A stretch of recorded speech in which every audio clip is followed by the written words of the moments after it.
وبركاته. الحمد لله وكفى، الصلاة والسلام على نبينا المصطفى وعلى آله وأصحابه ومن اكتفى. أما بعد. Teman-teman sidang pendengar yang terhormat, kita lanjutkan belajar bersama di kelas tematik malam ini dengan tajuk setiap manusia memiliki peran. Setiap manusia memiliki peran. Bahasan ini akan ditujukan nanti kepada satu ayat di dalam Al-Quranul Karim ketika Allah Subhanahu wa Ta'ala berfirman di dalam surat Al-Isra ayat yang ke-84. Ayat yang ke-84. Allah Jalla berfirman, kullu ya'malu ala syakilati. Katakan wahai Muhammad, kullun ya'mal, setiap orang akan berbuat ala syakilatihi, sesuai dengan perannya, sesuai dengan tujuan penciptaannya. Farabbukum a'lamu, sedangkan Rabb kalian adalah lebih mengetahui.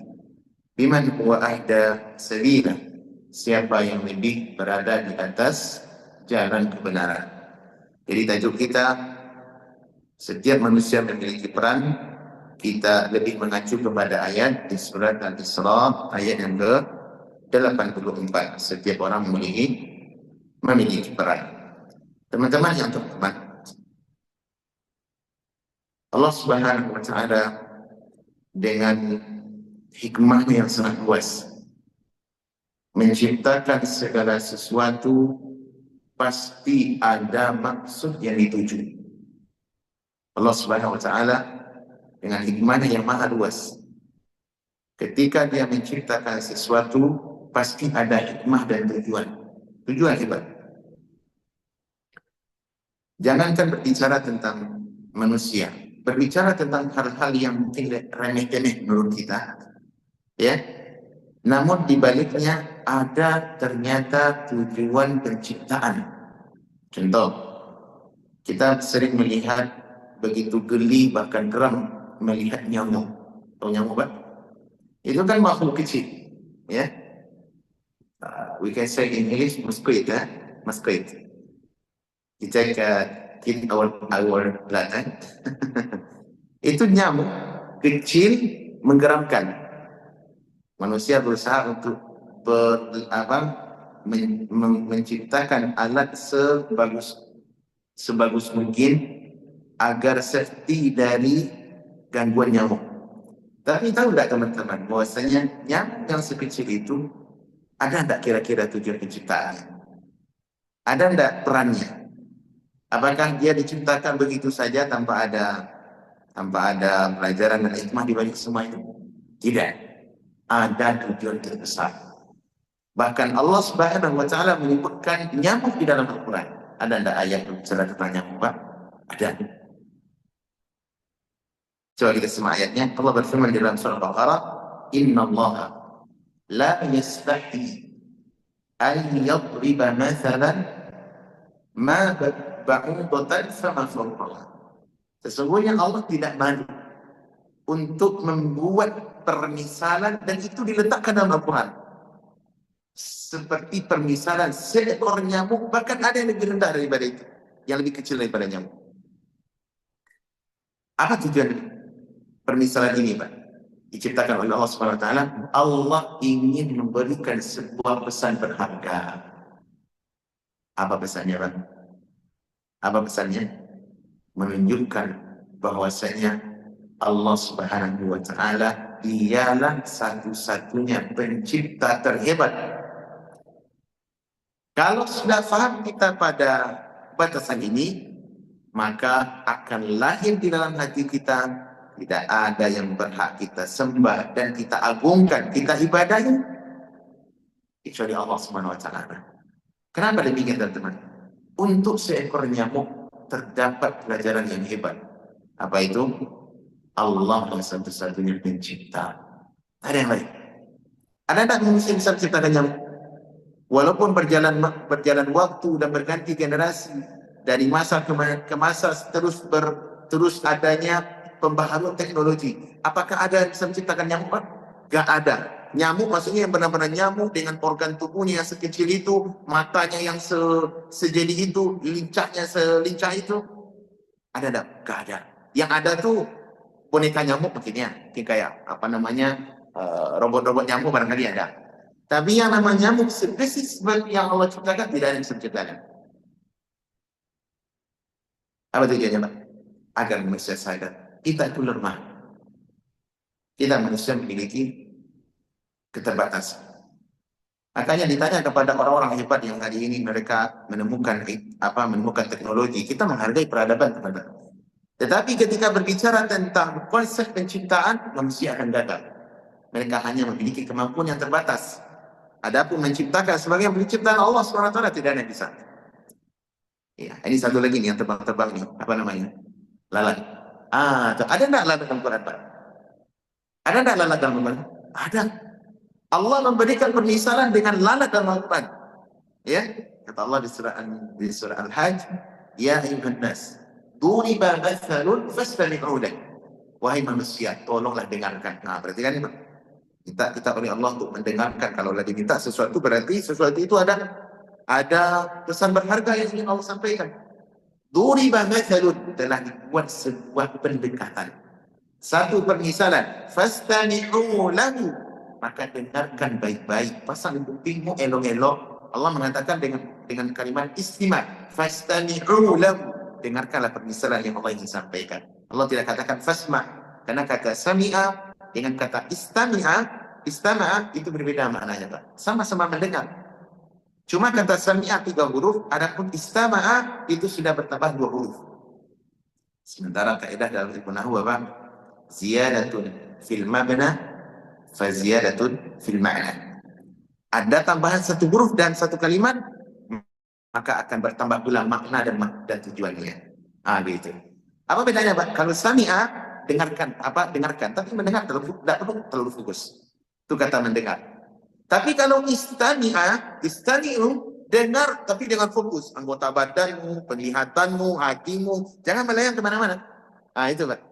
Makanya ketika Allah berfirman tentang Al-Quran, fa'idha quri'al Qur'anu, apabila dibacakan kepada kalian Al-Quran, diperdengarkan kepada kalian ilmu, sampaikan kepada kalian kebenaran, fastami'u lahu wa ansitu.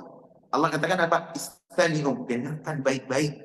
Bukan dengar sambil apa? Sambil jalan-jalan, sambil kemana-mana, tapi tidak diperdengarkan diperintah oleh Allah, dengarkan baik-baik. Wa ansitu, dan tidaklah kalian jauh.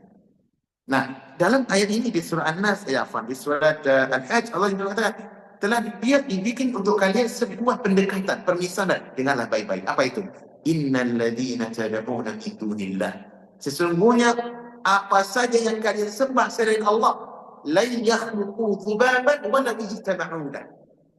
Andaikan mereka berkumpul, berkolaborasi satu dengan yang lain, kumpul pakar-pakar ekonomi, pakar-pakar IT contohnya, untuk apa? Membuat seekor lalat. Mereka tidak akan mampu. Tidak akan mampu, Pak. Membuat lalat yang benar-benar seperti gesitnya lalat. Lalatnya kan gesit, Pak. Coba tangkap. Siapa yang bisa tangkap lalat? Pak Fitra di sana. Ini. Pakai raket. Oh, pakai raket bisa semua, Pak. Tapi maksudnya tanpa alat. Tidak bisa ya, Pak ya. You can take it's so very difficult, very difficult. Itu lalat itu tak bisa tuh, Pak.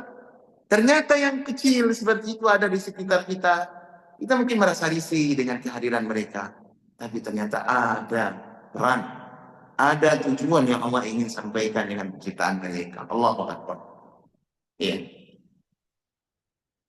Andaikan berkumpul semua manusia untuk menciptakan seekor hewan yang namanya lalat kecil, mereka tidak akan mampu.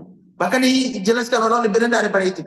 Wa iyaslubhum dhubabu syai'an la yastamkidun min. Andaikan lalat tadi jangankan ditangkap, dia umpama ngambil sedikit minuman kita atau makanan kita, kemudian dibuat terbang, tidak mampu kita mengembalikan. Kembali ada bisa, Pak. Susah. Kemudian apa conclusionnya, Pak? Apa sinopsis daripada ayat ini? Kata Allah, dha'ufat talibu wal matlub. Amat rendah, amat sungguh sangat lemah orang yang meminta dan orang apa dan sesuatu yang diminta. Artinya apa? Yang nyembah selain Allah, bahasa kasarnya apa ya? Bodoh. Dan yang diminta pun adalah sesuatu yang tidak bisa memberi manfaat apa-apa. Nah sekarang Pak, apa apa peran lalat Pak? Apa peran lalat? Nyamuk lah, nyamuk yang terdekat dengan kita. Apa peran nyamuk? Nyamuk itu punya peran apa? Apa perannya? Kalau tadi kan hikmah tuh nyamuk. Sekarang peran nyamuk. Ada kebersihan daripada apa namanya dari seseorang. Tadi Ustaz kan dia akan nyamuk akan bukan kita. Iya. Kemudian ada kebersihan lingkungan juga. Jadi kalau lingkungan yang kotor, kan nyamuk akan banyak di situ kan jentik-jentik itu Ustaz. Iya. Jadi itu salah satu indikatornya juga. Akan nyamuk. Mungkin yang saya tahu. Iya, Masya Allah. Bagus. Saya pernah juga mendengarkan yang seperti itu. Jadi nyamuk itu ternyata ada perannya, Pak. Ada potensi yang dia miliki, bukan hanya hikmah, tapi ada peran yang dia gunakan. Apa itu? Untuk ketika dia memakan darah manusia, ada bagian dari darah kita tuh yang kotor, yang mungkin tidak sebagus untuk jaringan sel kita, dan itu dimakan oleh apa? Oleh nyamuk. Nah, gitu ya. Kemudian untuk membedakan mana tempat yang bersih dan mana yang kotor, mana yang lembab, mana yang layak untuk dihuni, itu dia ditentukan dengan banyak nyamuk. Kalau sudah banyak nyamuk, berarti bersih lagi. Gitulah Pak, kurang ya. Intinya ada banyak hal tentang nyamuk. Kalau saya pernah membaca tentang nyamuk itu, ada sekitar 10 manfaat nyamuk untuk kehidupan manusia. Allahu Akbar. Ternyata Pak, untuk seekor nyamuk yang hewan kecil yang menggelikan kita, hidup selalu bersama kita, ternyata ada peran penting yang Allah ciptakan di balik seekor nyamuk. Nyamuk demikian teman-teman. Bagaimana dengan manusia? Oleh karenanya orang beriman teman-teman.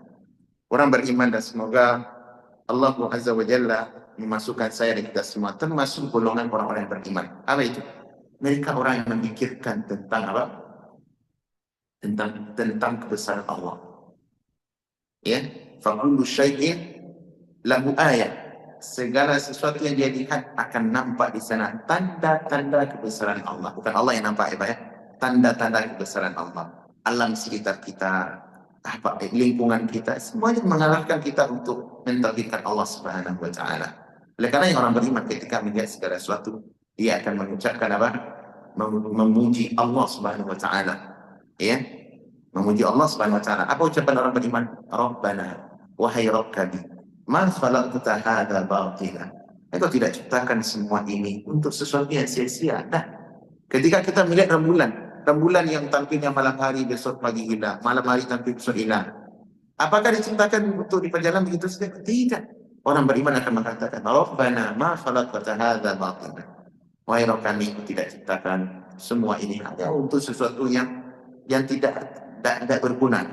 Ya, subhanaka faqina adzabannar. Maksudnya engkau ya Allah, tolonglah pelihara kami dari siksa api neraka. Baik, ini untuk hewan. Nah, sekarang kita tanyakan tentang posisi kita yang sekarang sedang berada di di ring perperangan. Kita sedang berada di planet bumi ini, Pak. Ada tak tujuan Allah ciptakan kita semua? Jawabannya ada. Kira-kira apa? Kalau ditanya ini, apa tujuan Bapak diciptakan oleh Allah Subhanahu wa taala? Satu, tugas ibadah. Kedua apa? Khalifah. Apa Pak? Khalifah. Menjadi khalifatul ard. Menjadi khalifah. Bagus sekali. Terima kasih Pak Haji. Jazakallahu khairan. Ada dua tujuan terbesar Allah menciptakan kita sebagai manusia. Dan ini harus kita tahu, Pak. Dua peran besar yang dari dua peran ini akan kita lihat dan nanti sepak terjang dan peran masing-masing manusia. Apakah mereka berada di antara pada posisi keduanya atau salah satu dari keduanya atau memang tidak punya peran sama sekali. Ini akan kita lihat insyaallah. Baik. Peran manusia teman-teman ada dua. Dan ini peran yang berat yang tidak bisa dipikul oleh makhluk manapun selain namanya manusia. Satu, peran ibadah. Apa dasarnya, Pak? Dasarnya adalah ayat dalam surat Az-Zariyat. Allah berfirman, "Wa ma khalaqtul jinna wal insa illa liya'budun." Ini peran pertama, Pak. Peran pertama ini. Tidaklah aku menciptakan kalian oleh manusia kecuali untuk beribadah kepada aku. Sementara Imam Qurtubi belum menyebutkan bahwasanya perkataan Allah bin Abbas, kullu ma warada fil Qur'ani, ya, min ma'ani al-ibadah fahuwa at-tauhid. Setiap kalimat yang terdapat dalam Al-Quran, adalah kalian beribadah kepadaku, adalah kalian beribadah kepada Allah. Makna ibadah adalah tauhid. Ini mengisahkan Allah, mentauhidkan Allah dalam hal yang hak prerogatifnya Allah. Tidak boleh disamakan dalam hak itu, baik hak kecintaannya, perbuatannya, ataupun hak ibadah kepadanya, atau dalam nama-nama dan sifatnya. Ini semua yang prerogatif Allah, tidak boleh disamakan, disetarakan segala sesuatu selain Allah SWT. Tidak para malaikat, tidak pula para nabi, apalagi selain mereka. Ini makna ibadah. Nah, peran ini teman-teman, peran ini adalah peran yang sangat besar. Peran yang sangat penting. Di mana peran ini akan menjanjikan keselamatan bagi kita di akhirat. Orang yang akan bahagia, selamat sampai ke kampung halamannya yang sebenarnya adalah peran pertama tadi. Kalau gagal dari peran pertama tadi, maka dia tidak lebih berharga daripada seekor binatang ternak yang melata. Kalau gagal dari peran pertama. Tapi kalau dia bagus dalam hal ini, insya Allah dia selamat di akhir. Insya Allah dia selamat di akhirat. Kemudian pertanyaannya, Pak, kalau hanya untuk tujuan ibadah, ya, maka apa bedanya dengan kita dengan malaikat? Malaikat juga diciptakan sama. Bahkan spesialnya malaikat itu, mereka adalah makhluk yang Allah tujukan adalah satu untuk tujuan ibadah, ketaatan. Gak ada neko-neko malaikat, Pak. Ada enggak malaikat malaikat berjudi? Ada? Gak ada. Nyolong sendal? Gak pernah. Mana ada? Kan ada syahwat malaikat. Tapi mereka memiliki fitrah untuk beribadah taat kepada Allah SWT, dan tidak pernah bermaksiat. La ya'sunallaha ma amarahu. Mereka tidak pernah bermaksiat kepada Allah atas apa yang diperintahkan kepadanya. Wa yaf'aluna ma yu'maru. Dan mereka senantiasa selalu melakukan apa yang Allah perintahkan kepada mereka siang dan malam. Maka dalam ayat ini dikatakan mereka tidak pernah lemes, tidak pernah futur, tidak pernah futur. Nah, dari sisi ini kita memiliki tugas yang sama. Kalau kita menggunakan peran yang baik, teman-teman, maka insya Allah kita bisa lebih mulia daripada malaikat. Bisa lebih mulia daripada malaikat. Kenapa? Karena ada peran yang kedua. Apa peran yang kedua itu, Pak? Tujuan yang kedua apa, Pak? Sebagai khalifah di muka bumi. Ini yang tidak dimiliki malaikat. Ini yang tidak dimiliki malaikat. Apa maksudnya seperti khalifah? Menjadi khalifah apa maksudnya? Allah berfirman dalam Al-Quran, ya, wa idh qala rabbuka lil malaikati inni ja'ilun fil ardi khalifah. Dan ingatlah ketika Allah berfirman kepada para malaikat, aku akan menciptakan seseorang di muka bumi sebagai khalifah. Apa makna khalifah? Orang yang akan mengurus urusan dunia. Bumi ini ditundukkan kepada mereka atau kepada manusia. Mereka yang layak, yang lulus dari yang lulus dalam penilaian untuk mengurus urusan dunia. Tidak malaikat, Pak. Malaikat cocok tidak tinggal di bumi, Pak? Jangankan mau mengurus, tinggal bisa tidak di bumi? Tak bisa malaikat tinggal di bumi. Ya, karena alamnya bukan di dunia para malaikat itu. Di mana alam malaikat, Pak? Di mana alam malaikat? Di langit. Langit itu adalah tempat tinggalnya malaikat. Dan mereka bernaung di sana, bukan di bumi. Nabi SAW mengatakan, at-tatis sama'u. Sungguh langit telah merintih. Ya, wa bukka, dan telah layaklah, telah pantaslah kiranya langit itu untuk merintih. Kenapa? Tidaklah satu jengkal pun di langit, atau tidaklah satu hasta pun di langit kecuali ada malaikat yang sedang bersujud kepada Allah Subhanahu wa taala. Berarti beban langit itu berat, Pak. Langit itu bebannya berat. Nah, banyak makhluk yang tinggal di sana. Sedangkan makhluk itu tidak bisa kita indra. Belum lagi apa galaksi-galaksi, planet dan segala macamnya. Intinya langit adalah tempat bernaungnya atau tempat tinggalnya para malaikat. Pertanyaan, cocok tidak malaikat untuk tinggal di bumi? Tak cocok, Pak. Bisa tidak malaikat mengurus bumi? Tidak bisa. Kenapa, Pak? Kenapa, Pak? Malaikat kan hebat tuh. Mana-mana aja terbang ya. Tapi bisa tidak mengurus bumi, Pak? Kenapa tidak bisa? Karena tugas. Ah ya, tugasnya beda-beda ya. Kemampuannya. Kemampuan hebat, Pak. Malaikat jangan ditanya kemampuannya dibanding kita. Kelebihan Apa kelebihannya? Kelebihannya apa, Pak? untuk mengurus. Ah, bagus, bagus sekali. Hasan, Masya Allah. Manusia diberikan oleh Allah Subhanahu wa Ta'ala apa? Diberikan oleh Allah Subhanahu wa Ta'ala bekal untuk mengurus bumi, dan kita yang cocok untuk mengurus. Apa itu, Pak? Syahwat. Allah berikan kita syahwat, keinginan. Dari satu, ingin nambah lagi. Itu ada enggak di malaikat itu, Pak? Ada enggak malaikat ingin sudah satu, tambah lagi? Enggak ada. Malaikat kan enggak punya selera. Maksudnya, sebagaimana diciptakan, itu di atas itu aja. Kita manusia tidak. Kita diberikan oleh Allah Subhanahu wa Ta'ala syahwat, keinginan. Di mana ketika syahwat ini dikelola dengan baik, maka makmur bumi. Dengan ada syahwat, maka ramailah kata petroleum yang ada di Al-Qur'an. Pendatangnya siapa? Pak Haji, Kak Fitra, teman-teman, ya. Itu kenapa Bapak datangnya sini? Coba saya tanya. Karena ada keinginan kan? Ada syahwat, ada kebaikan yang kita harapkan. Datang jauh-jauh dari Aceh, meninggalkan tanah air, kampung halaman yang kita cinta, untuk naik datang ke negeri orang lain. Kenapa? Karena untuk tujuan sebuah tujuan besar, khalifah. Saya ingin ikut nimbrung, berkontribusi, memberikan satu peran penting yang Allah titipkan kepada saya, kemampuan yang Allah berikan kepada saya, agar berperan mengurus bumi, walaupun skala yang kecil. Dan ini adalah tugas khalifah. Siapa yang bisa memainkan peran ini? Manusia. Tidak jin, tidak pula para malaikat, apalagi para hewan. Hewan dia memiliki syahwat juga, tapi tidak sebagus manusia. Tidak sebagus manusia.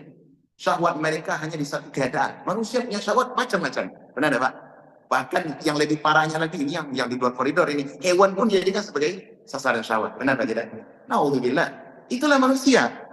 Tetapi ketika syahwat, keinginan, kehendak, minat, dan disertai dengan bakat yang terasah, jadilah mereka seorang khalifah yang benar di muka bumi. Nah, kalau dua ini peran, teman-teman, bisa kita mainkan dengan baik, maka yakinlah Anda akan lebih mulia daripada seluruh makhluk yang sudah tercipta. Kenapa, teman-teman? Makhluk-makhluk yang baik itu makhluk yang memiliki akal ataupun tidak, yang memiliki insting, atau bukan makhluk yang tidak berjalan, yang tidak bergerak, ya. Semua ini pernah ditawarkan oleh Allah SWT untuk memikul dua amanah ini. Apa dua amanah itu, Pak? Ibadah dan mengurus bumi. Allah sebutkan di akhir surat Al-Ahzab. Kita dengarkan ayatnya. Allah berfirman, Inna aradna al-amanata ala samawati wal ardi wal jibal. Sesungguhnya kami telah pernah menawarkan amanah, peran penting, tugas berat kepada langit-langit, kepada bumi, kepada gunung-gunung. Fa'abaina an yahmilnaha. Akan tetapi mereka semuanya menolak. Gak bisa, gak sanggup menyatakan ini. Tidak sanggup untuk memikul amanah itu. Wa hamalaha al-insan. Tapi manusia apa? Mau memikulnya. Ya, apa kata Allah? Innahu kana zaluman jahula. Sungguh manusia benar-benar zalim dan benar-benar bodoh mereka. Kapan kebodohan itu, Pak? Kapan kezaliman itu? Jika peran itu tidak digunakan dengan baik, maka Anda lebih zalim, kita akan bisa lebih bodoh daripada makhluk-makhluk melata. Makanya kalau ada ayat-ayat dalam Al-Quran yang mengatakan contohnya balhum adall, ya, balhum adall sabila, mereka lebih sesat, ya, dan mereka lebih sesat dari binatang ternak. Itu maksudnya apa? Manusia yang tidak bisa memainkan dua peran penting ini. Kalau mereka gagal, mereka lebih menghina daripada binatang. Makanya Syekhul Islam Ibnu Taimiyah rahimahullah pernah mengatakan aslul insani jahlun. Asal manusia itu bodoh. Kenapa? Mereka tidak memikirkan konsekuensi dari sebuah amanah dan tugas yang mereka terima. Yang penting apa? Sikat. Ya. Namun sifat ini akan dihilangkan dari kita apabila kita mau mengemban amanah itu dengan baik, ya, mengemban amanah dengan baik. Nah, dua peran penting inilah teman-teman akan menjadikan kita mulia di sisi Allah Subhanahu wa taala. Urusan ibadah, jadi hamba Allah yang benar, ya. Kemudian yang kedua, menjadi orang-orang yang berperan ikut memberikan kontribusi mengurus muka bumi sesuai dengan peran kita masing-masing. Sesuai dengan apa? Peran kita masing-masing. Bapak bisa mengurus ini, kemudian keahlian teman kita di bidang itu, keahlian yang lain di bidang yang lain, ya. Di bidang ada yang pakar di bidang arsitek, ada yang pakar di bidang perminyakan, ada yang ahli di bidang kedokteran, ada yang memang piawai dalam masalah ekonomi, mengurus ekonomi ekonomi dunia. Bagus. Ini pakar-pakar seperti ini kita butuhkan, Pak. Pakar-pakar seperti ini kita butuhkan. Kalau dia bagus perannya di masalah ibadah, maka peran kedua pasti cantik dia memainkannya. Kenapa tidak? Ada ahli ekonomi dunia, pakar ekonomi dunia, tapi saleh, kaya raya, bantu Islam dan kaum muslimin. Bangun masjid di mana-mana. Anak yatim, piatu, tidak ada janda kecuali mereka bantu. Allahu Akbar. Kenapa? Peran pertama bagus. Sampai di peran kedua pun juga sempurna. Sehingga menjadilah dia sebagai orang yang benar-benar penciptaannya sempurna. Tapi ada orang yang gagal, Pak.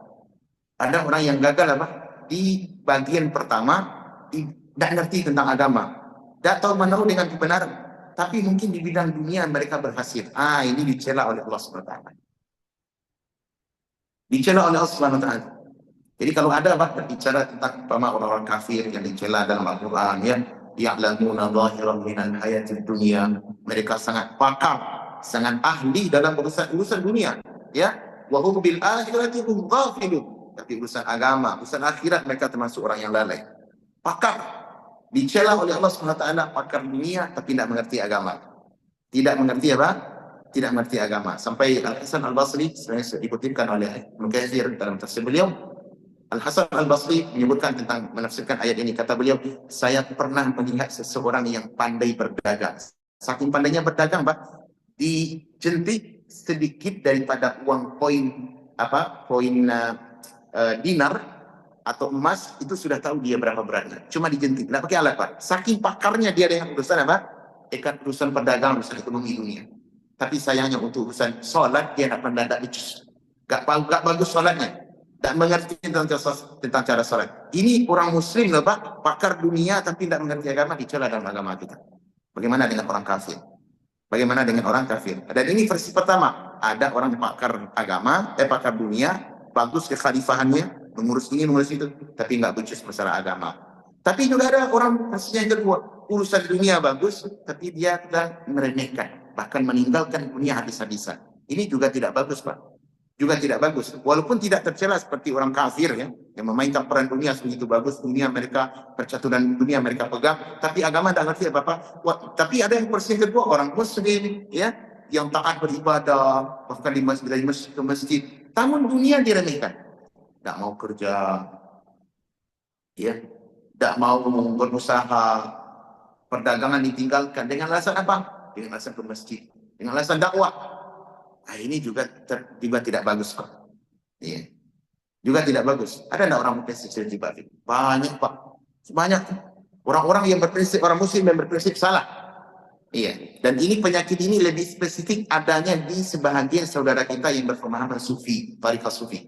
Itu mereka benci sekali terhadap dunia, Pak. Dunia ini terlaknat. Nabi mengatakan Allah melaknat dunia dan apa yang ada di dalamnya, kecuali orang berzikir kepada Allah dan orang yang berilmu dan menuntut ilmu dan mengajarkan ilmu. Selebihnya dilaknat oleh Allah. Kita tidak perlu cari dunia. Salah Anda. Bukan itu yang dimaksud dalam hadis.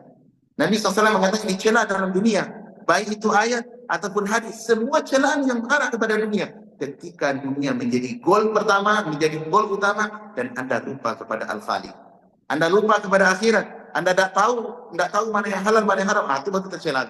Tapi selama kita bagus memainkan dunia dengan prinsip ibadah yang kita punya, maka jadilah Anda memiliki peran yang besar di sana.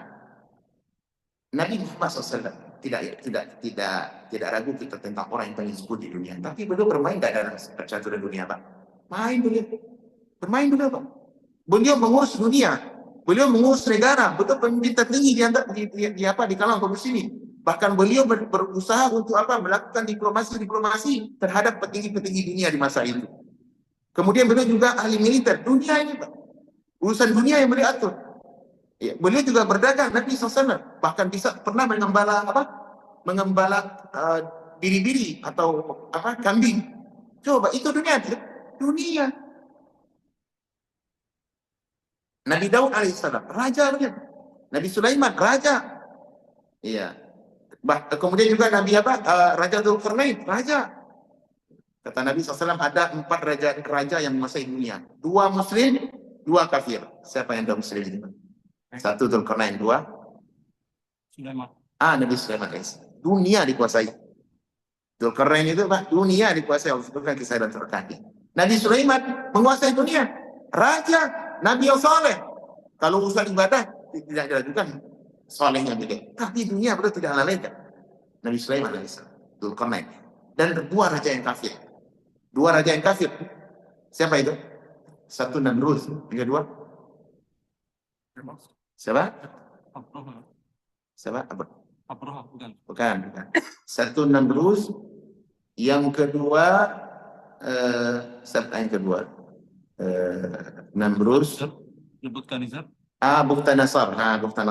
Bukhtanasar itu raja Persia dahulu. Ya.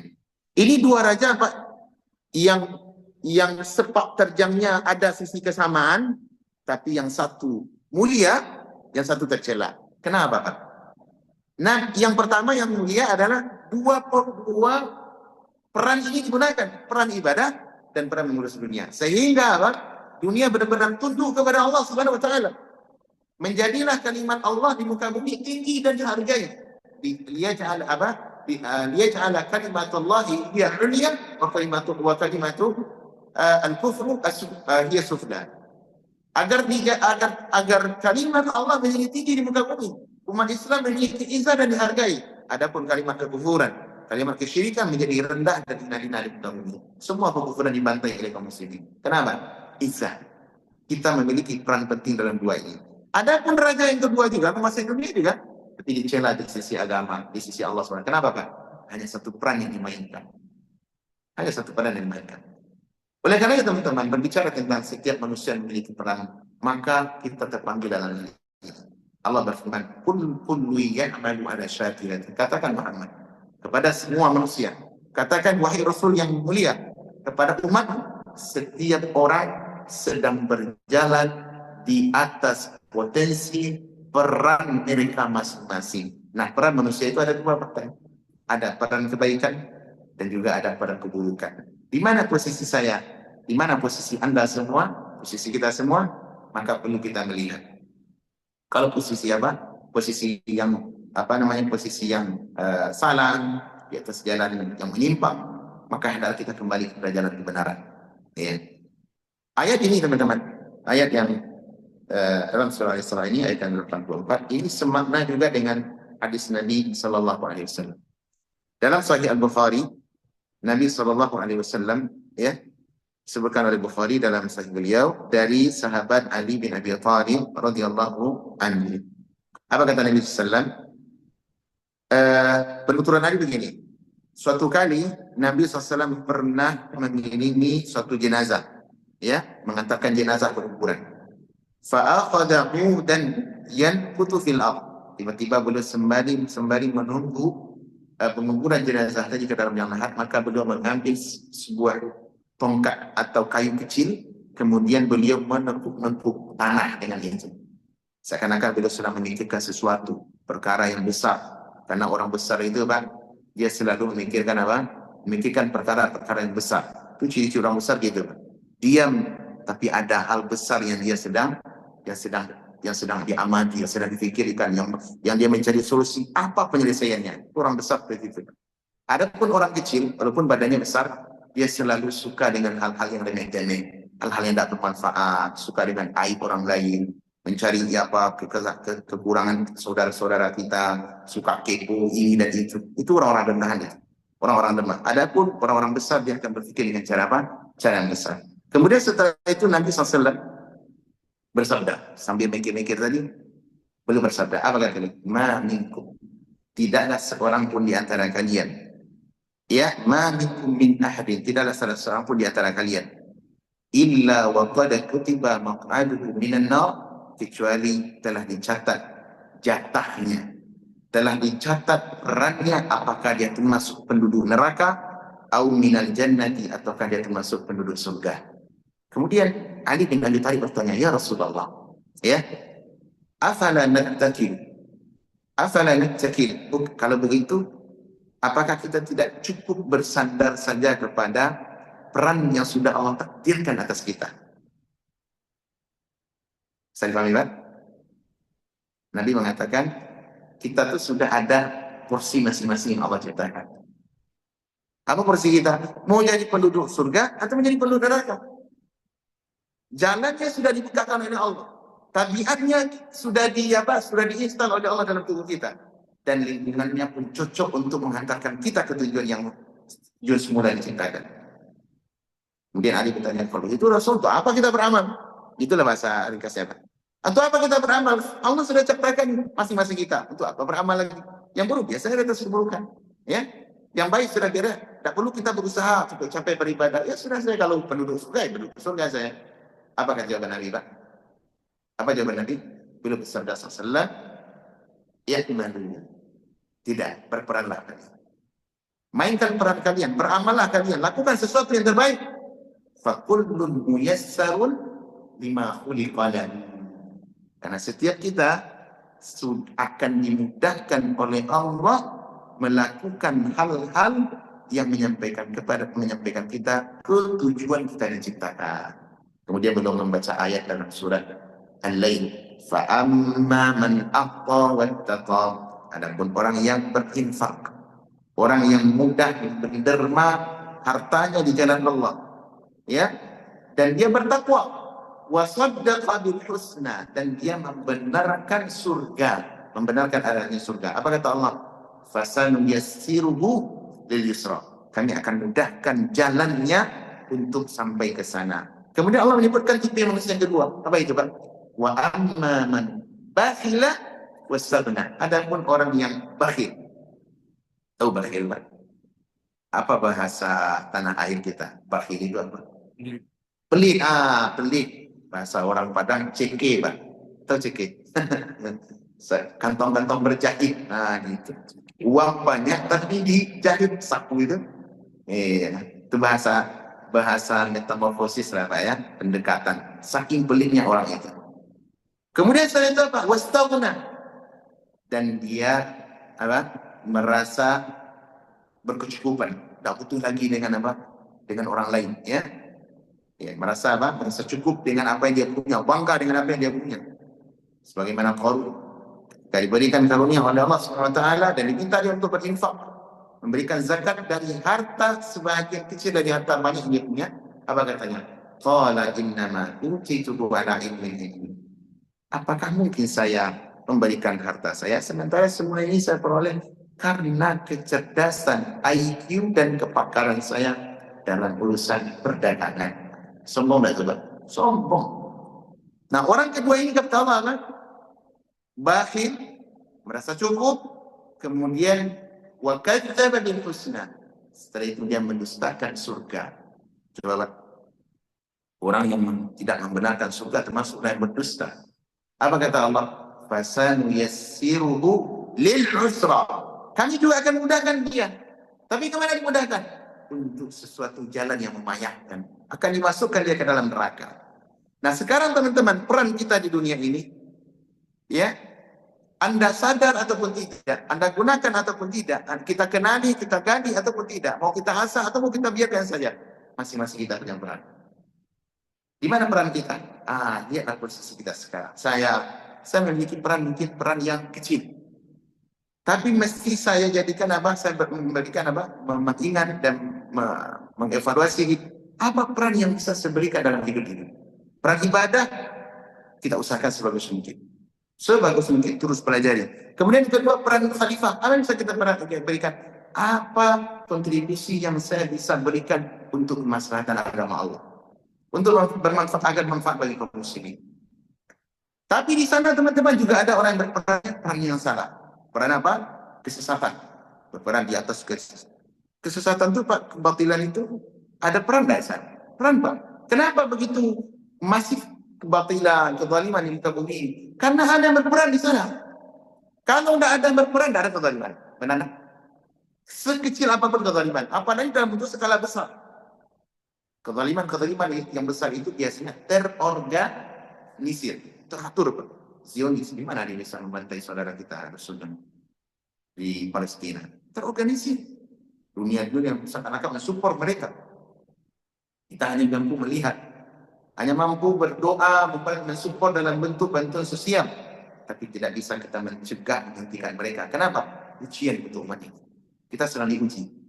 Kita sedang diuji. Saudara kita hari ini kaum muslimin membunuh, membantai di Sudan. Dan terakhir saya dapat informasi dari orang Sudan langsung, video terakhir yang dia lihat, ada orang Sudan membantai membunuh orang Sudan.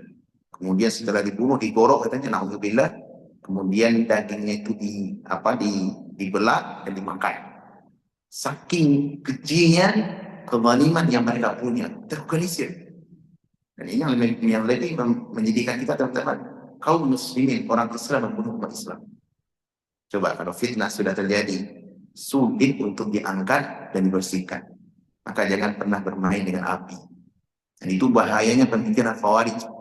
Ketika dunia telah merasuk ke dalam hati Anda, dunia tidak berada di tangan, tapi sudah berada di hati. Sudah itu menjadi cita-cita tertinggi.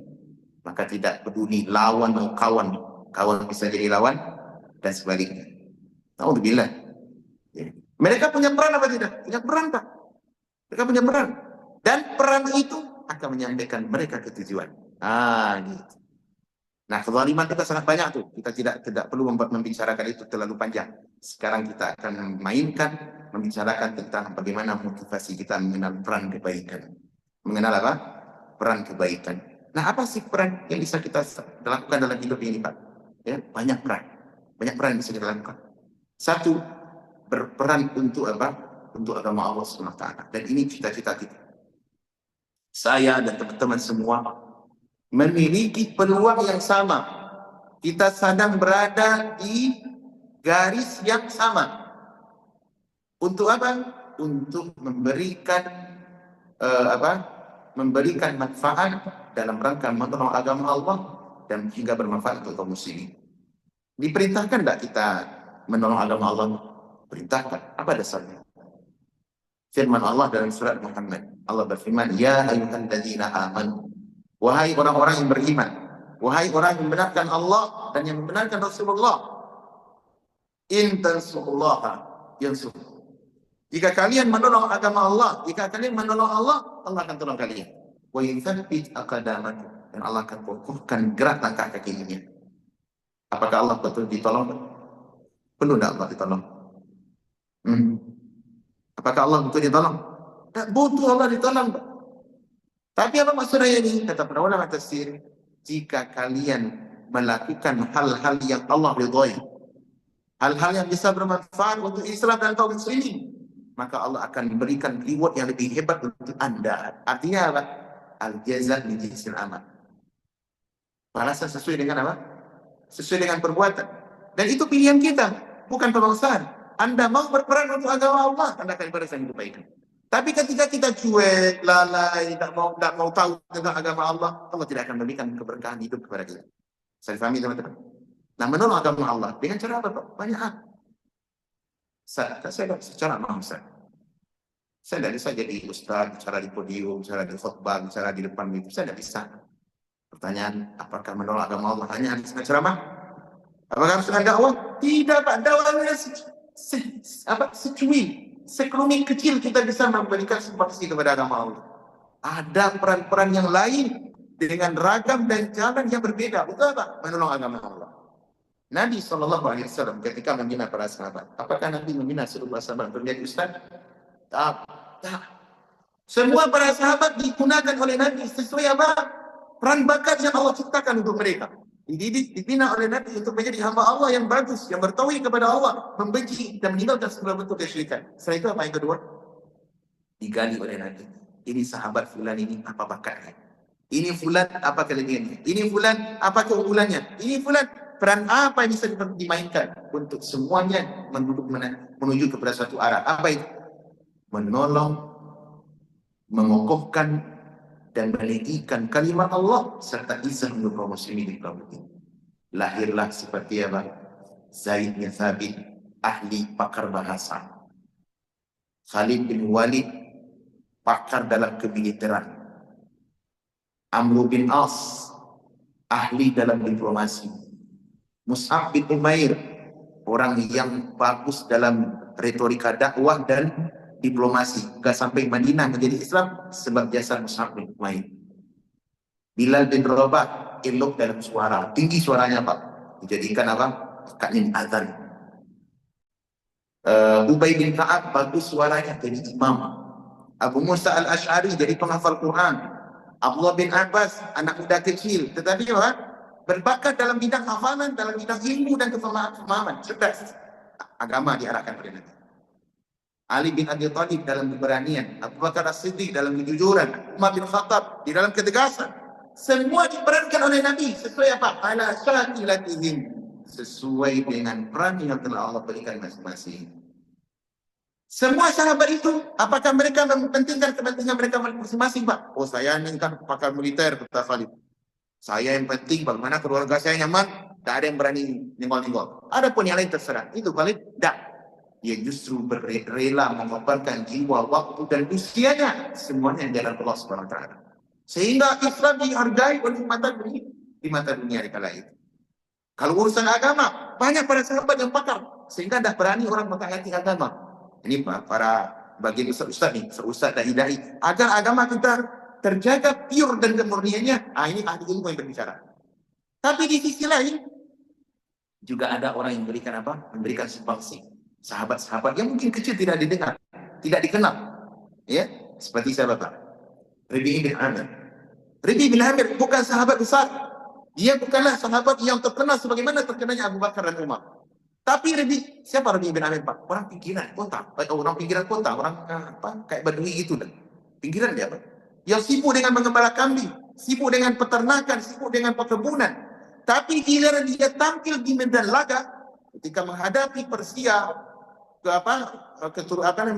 personil-personilnya Yazid di masa itu, maka Rabi' bin Amir tampil sebagai ahli diplomasi ulung. Ketika ditanya oleh panglima tertingginya Persia, untuk apa kalian wahai orang Arab datang ke negeri kami Persia? Kalian lapar ya? Apakah karena kalian miskin ya, butuh makan, ada karena negeri kami kaya? Apa jawaban Rabi' bin Amir?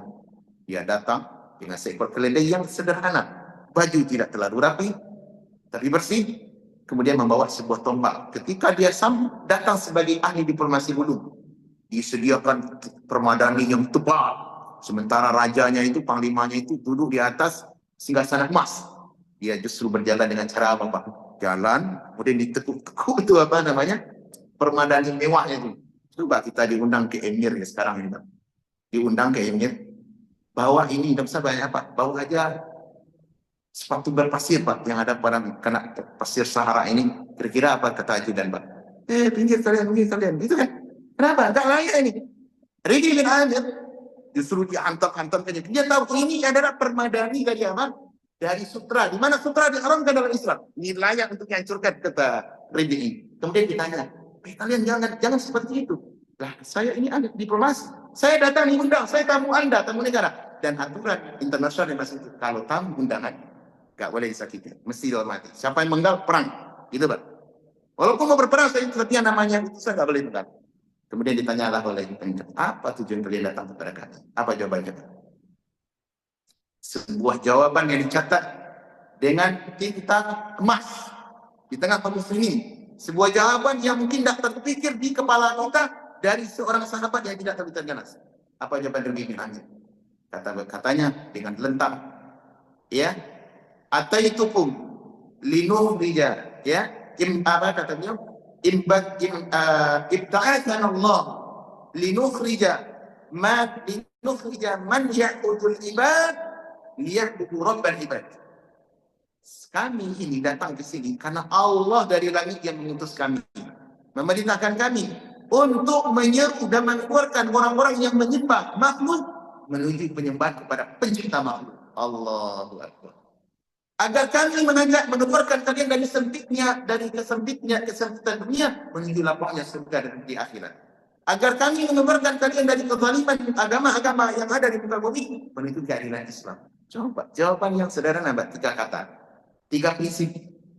Siapa itu? Ribi bin Ali. Nah, ini pelajaran yang besar untuk kita. Apakah saya mesti menjadi ustaz? Apakah saya harus tampil di depan? Ya, untuk memberikan kontribusi terhadap Islam? Tidak.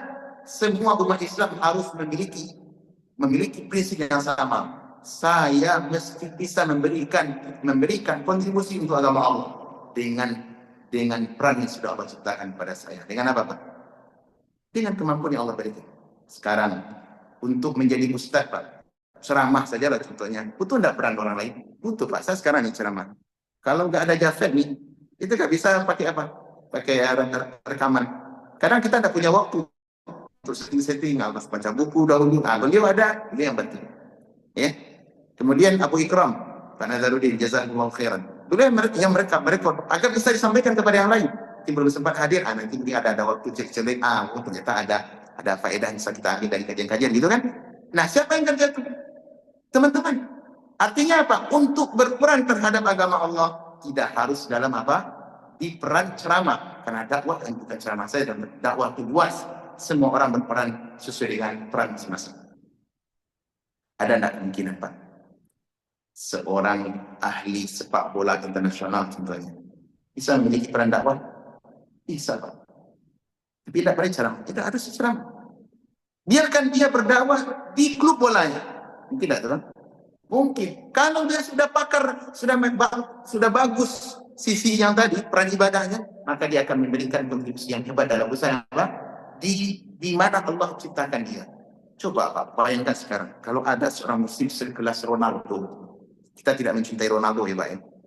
Kita tidak boleh mencintai dia, karena dia bukan muslim. Namun kita berharap dia suatu saat akan masuk Allah beri hidayah masuk Islam. Tidak tahu kapan ini.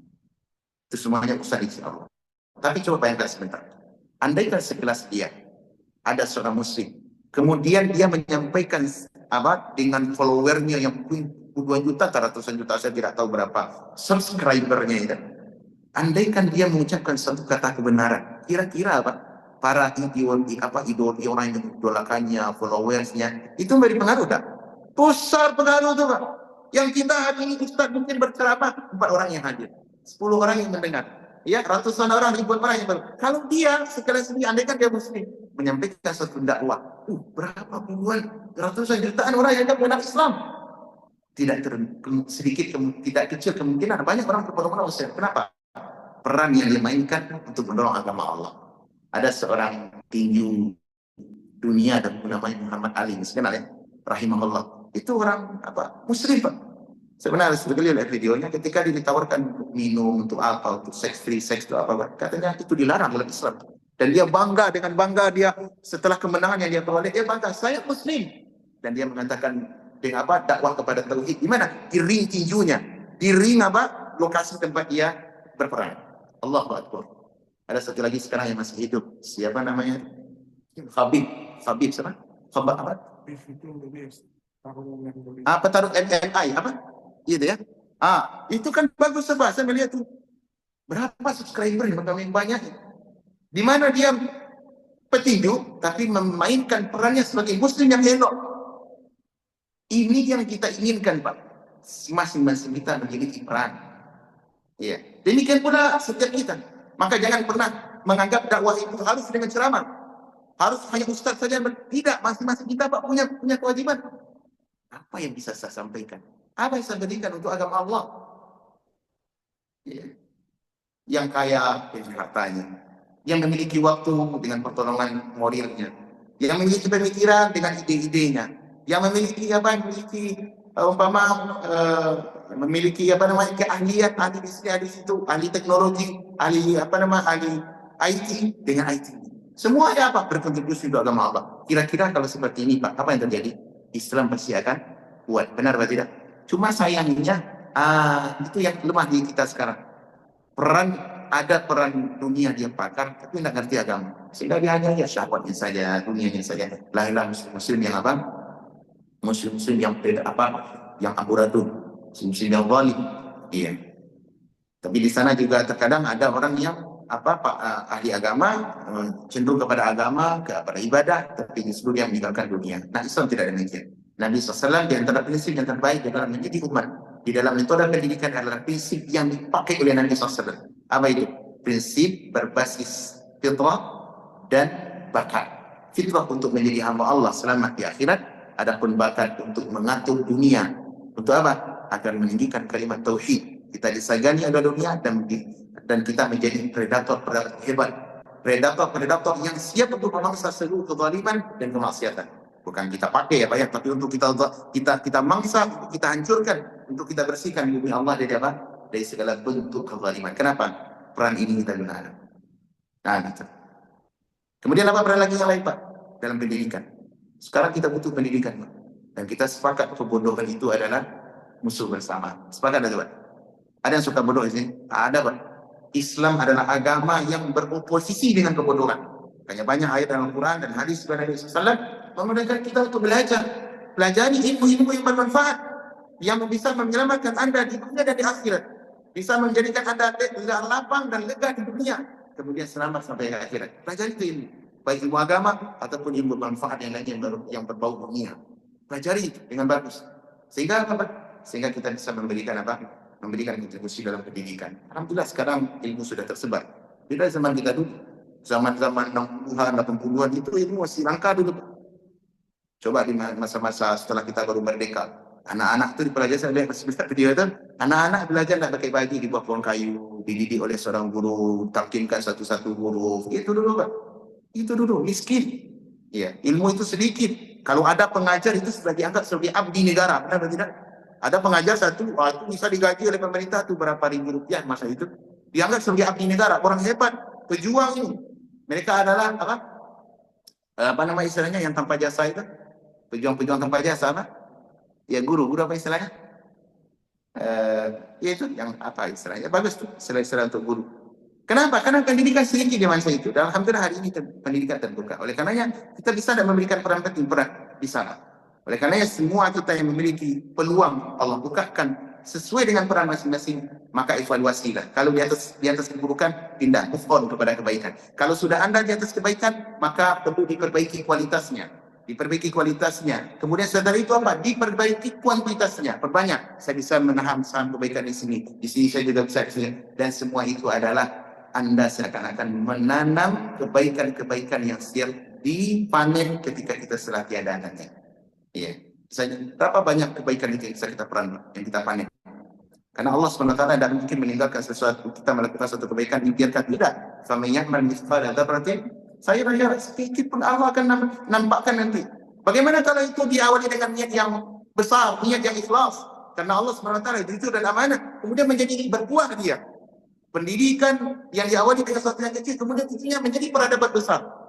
Orang yang mungkin sudah berlelah letih, banting tulang peras keringat pagi dan petang untuk membuat sebuah peradaban Islam yang hebat, sudah meninggal dunia, tidak melihat hasil.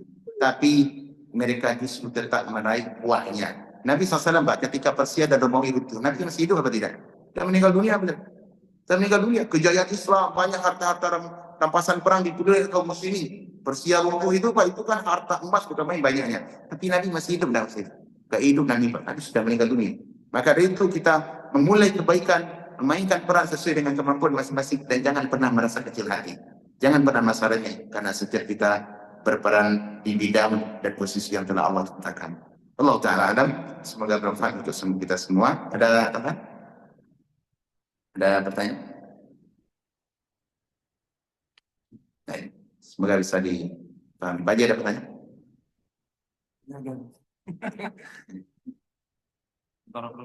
Baiklah. Semoga bermanfaat untuk kita semua. Sallallahu wasallam ala nabiyina Muhammad wa ala alihi wa ashabihi ajma'in. Wassalamualaikum warahmatullahi wabarakatuh.